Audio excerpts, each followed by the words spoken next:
Hyderabad city welfare organization کے وفد نے صدر اسلم خان دیسوالی کی قیادت میں DGHDA غلام محمد قائم خانی اور MD واسا سے ملاقات کی۔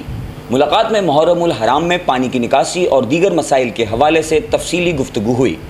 وفد سے گفتگو کرتے ہوئے DGHDA غلام محمد قائم خانی اور MD واسا نے کہا کہ محرم الحرام ایک مقدس مہینہ ہے اور اس کا احترام ہر مسلمان پر لازم و ملزوم ہے۔ محرم الحرام میں موجودہ وسائل کو بروئے کار لاتے ہوئے شہر میں ہر ممکن سہولیات فراہم کرنے کی بھرپور کوشش کریں گے۔